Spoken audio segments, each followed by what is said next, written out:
She looked at me with that half-smile and said, "Your trouble?" I should have laughed it off, but instead, I told her the only truth I knew, maybe. But I'm your trouble. The first meeting is never just about the words spoken. It's about the atmosphere, the way glances linger too long, and how laughter hides an unspoken current of curiosity. This is where the spark begins, not in bold gestures, but in subtle collisions of two lives that should not fit together yet do. He notices her before she notices him. She is standing near the corner of the room, confident, composed, clearly someone who doesn't need attention yet somehow holds all of it. She isn't the kind of woman who tries to be noticed. She's the kind of woman who has already lived through enough to no longer care if she is.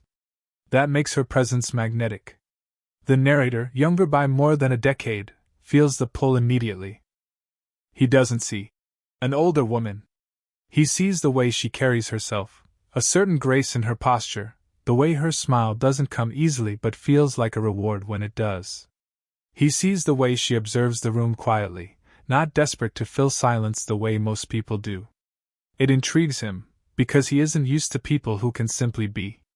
Their first conversation happens almost by accident. Maybe it's at a small gathering of mutual friends, or at a local cafe where she knows the owner, and he just happens to be passing through. Whatever the setting, it feels casual at first, but the rhythm shifts quickly. She teases him lightly, half in jest and half in warning. "Your trouble." It's a sentence delivered with a playful smirk, but her eyes carry an undertone of sincerity.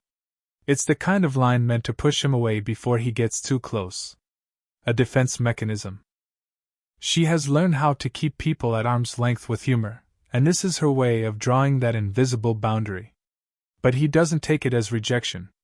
Instead, he leans into the moment with a mischievous smile of his own, replying softly, "But I'm your trouble." The room goes quiet for a second, at least in his mind. It's the kind of reply that shouldn't matter, yet it does. He sees her lips pressed together in a faint smile, as if she's trying to hide the fact that his words landed somewhere deeper than she expected. She looks away, shaking her head, but her eyes betray her, just for an instant, revealing that the thought lingers. From that moment, the seed is planted. This opening exchange is important because it sets the dynamic for everything that follows. She's the woman who knows better, the one with life experience and enough scars to warn her against reckless entanglements. He's the man who is not reckless at all, but sincere, playful in words, yet grounded in feeling. Their energy collides, and instead of canceling out, it creates a spark neither of them fully understands. The narrator's internal world in this moment is alive with detail. He notices how the light reflects softly off her hair, how her arms cross loosely against her chest in a stance that says, "I don't care," even though her eyes reveal curiosity. He feels the weight of her presence even when she looks away, as if the air around them has shifted. He realizes she's not the kind of woman you can impress with clever lines, yet, strangely enough, his line did something. She, on the other hand, is unsettled by how quickly he got under her skin. Normally, she brushes off flirtation with ease. Most men his age are too transparent, too eager. But his reply wasn't needy. It wasn't overconfident either. It was simple, disarming, and said with a sincerity that made her wonder, could he mean it? The rest of the evening flows naturally, but she's more aware of him now. She catches him glancing at her when he thinks she isn't looking. She notices that he listens intently when she speaks, not out of politeness but because he genuinely wants to hear her words. She feels something she hasn't felt in a long time, the quiet thrill of being noticed for who she is, not just for how she looks. By the time they part ways, nothing big has happened. No dramatic gestures, no confessions, no overt signs of romance. But the tension is there, humming beneath the surface. He walks away smiling, already certain he wants to see her again. She walks away shaking her head, muttering to herself, "Trouble. That's all he is." And yet, when she lies awake that night, she remembers his voice, the ease of his reply, and the warmth in his eyes when he said it. Against her better judgment, the thought makes her smile in the dark. This is the first spark, small, fleeting, yet powerful enough to set everything else in motion. At first, she thinks it was a one-time spark, a playful exchange that would fade with the night. But life rarely works that way. When paths cross twice, especially without planning, it feels less like coincidence, and more like something pulling at the edges of fate. They see each other again days later. The setting is more ordinary this time, maybe a quiet coffee shop in the late afternoon, or a bookstore where the world slows down. She is seated alone, lost in thought, when he appears, his voice carrying that same warmth that unsettled her before. She tells herself to be polite, nothing more. Yet she doesn't leave. Instead, she lets him sit across from her. At first, the conversation is light, safe topics, jokes tossed back and forth like pebbles skipping across water. She teases him again, calling him Trouble, though softer this time, less like a warning and more like a nickname she isn't ready to admit she's given him. He answers with that same easy smile, unbothered by her walls. But something shifts. As the minutes pass, the talk slips away from small things and falls into deeper territory. He asks about her work, about her passions. Not to impress her, not as a strategy, but out of genuine curiosity. And she finds herself answering honestly. She doesn't usually do that. She usually keeps people on the surface, offering them enough to be polite but never enough to be close. With him, the words come out easier than she intends. He doesn't interrupt. He doesn't offer advice she never asked for. He just listens. And that alone disarms her more than any charming remark could. There's a moment when she catches herself, when she notices how far the conversation has drifted from where it started. She feels her chest tighten, a reminder that she isn't supposed to be this open, especially with him. She takes a sip of her coffee, trying to cover the flicker of nerves.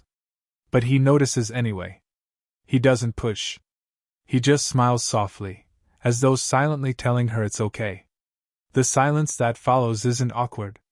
It's warm, like a blanket draped around them. She feels it settle between them, unexpected but undeniable. She looks at him, really looks at him, and for a brief second she forgets the age difference, the rules she made for herself, the walls she built. All she sees is someone who makes her feel noticed, seen in a way she hasn't in years. Her laugh slips out then, quiet, unguarded. She immediately covers her mouth, embarrassed, but he grins wide at the sound. That moment, the way her eyes crinkle, the way she leans back as though caught off guard by her own joy, stays with him long after. When they part ways again, it isn't dramatic. Just a simple goodbye, a lingering glance, and the subtle brush of her hand against his as she passes him the empty coffee cup to throw away. But for both of them, the pull is undeniable now. For her, it's troubling. For him, it's thrilling. The second spark has been lit, and neither of them can pretend it doesn't matter. Walls are easy to build but exhausting to hold. She has carried hers for years, sharp edges disguised as humor, boundaries drawn with a steady hand. But every boundary has weak spots, and he has a way of finding them without even trying. It happens on an ordinary evening. Maybe they're walking back from the same gathering, or maybe he offers to keep her company on a short errand. The air is cooler now, the kind of evening where silence feels more natural than chatter. Yet he asks her a question so simple, it slips past her defenses before she realizes she's answering.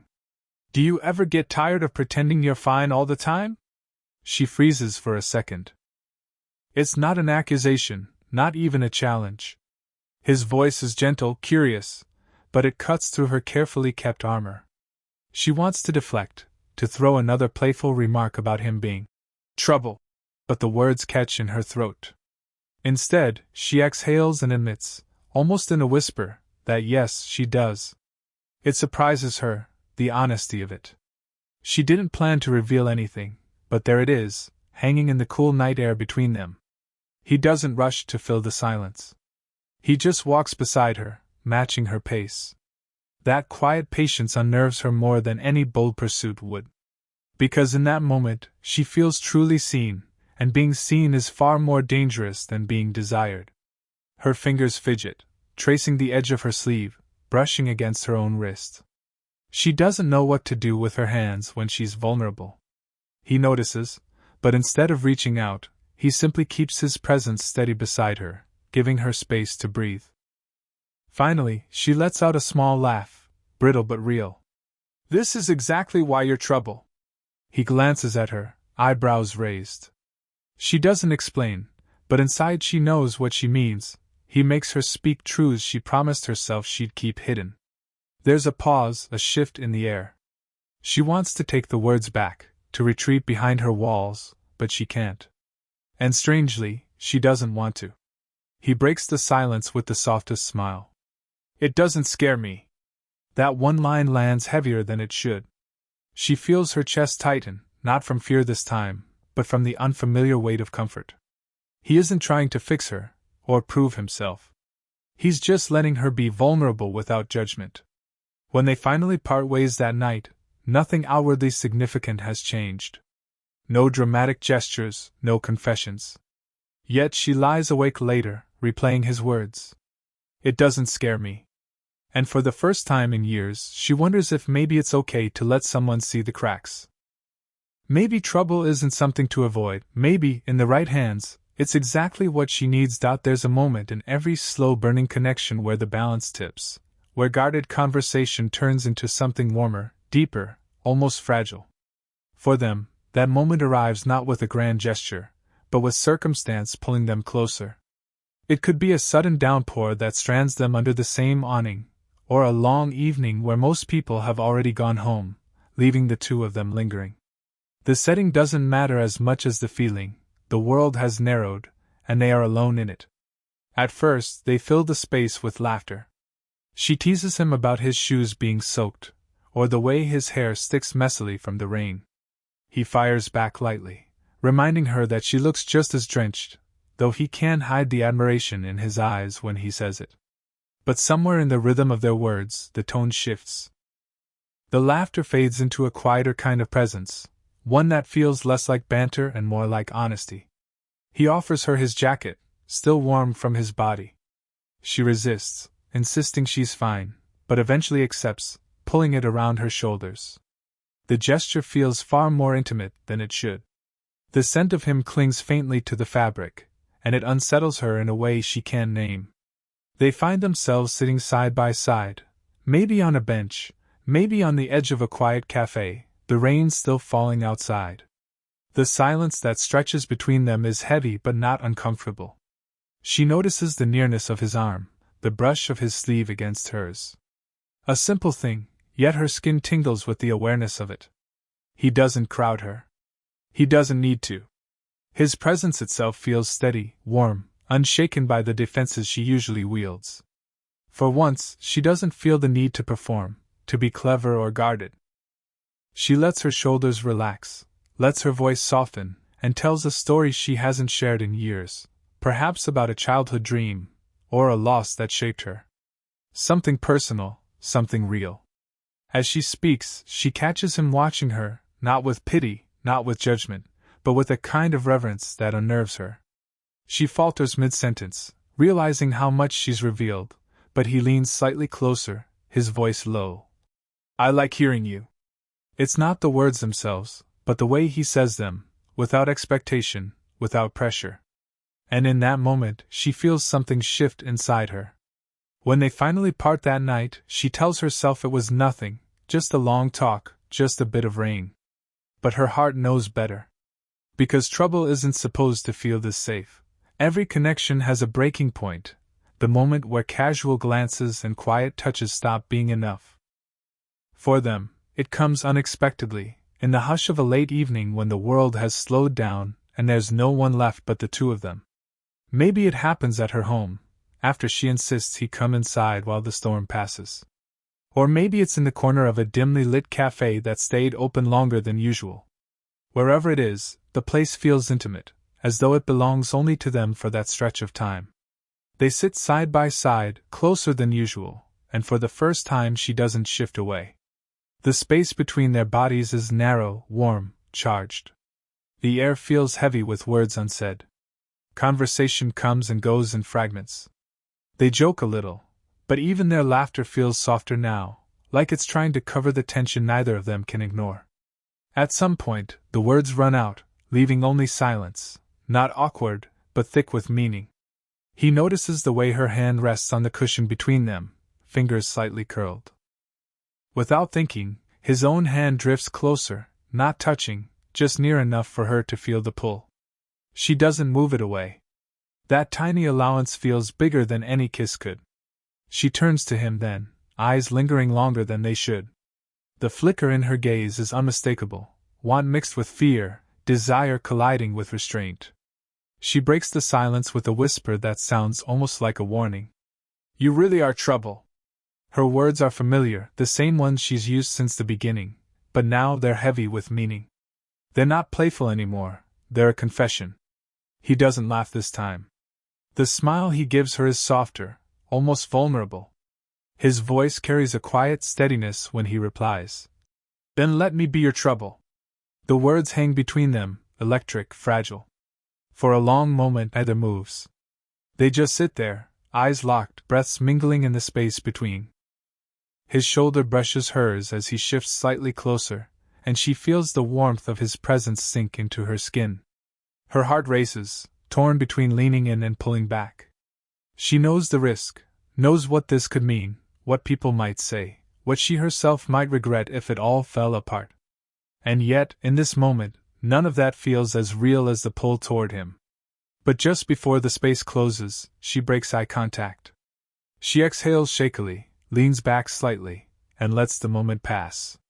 Not because she doesn't want it, but because she wants it too much. The tension lingers even as they part that night. No kiss, no embrace. Just a look exchanged at the doorway, a pause that says everything words cannot. And as he walks away, she whispers to herself in the quiet, trouble. But this time, her voice trembles, not with resistance, but with longing. Every slow burn story has a moment when silence is no longer enough. For them, it comes after days of hovering near the edge of something neither dares to name. The glances, the pauses, the unspoken tension have built too high. Now the truth demands to be said.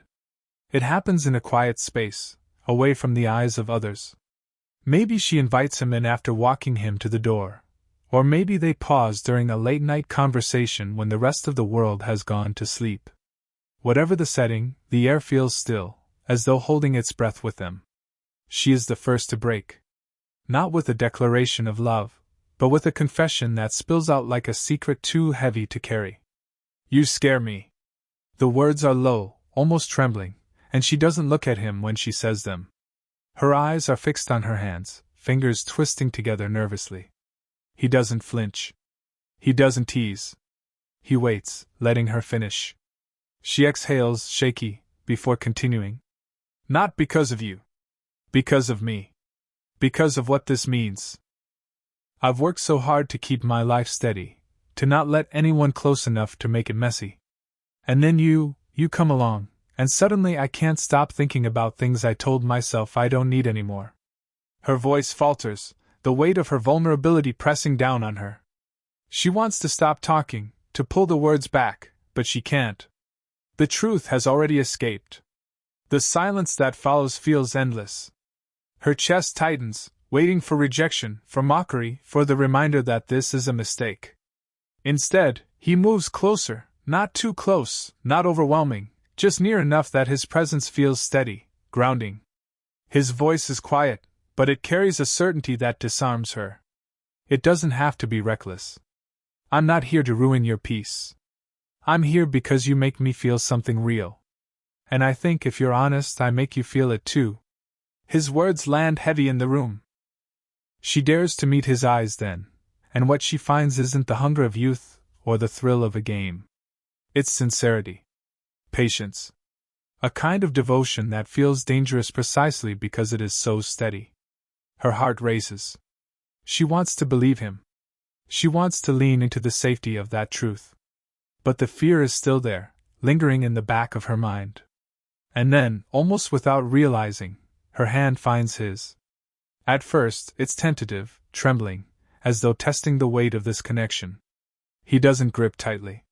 He simply holds it, his palm warm, his thumb brushing gently across her skin. The touch steadies her. It's not grand, not dramatic, but it feels more intimate than anything else could have been. For the first time, she lets the silence stand, not as a wall, but as an answer. And he understands.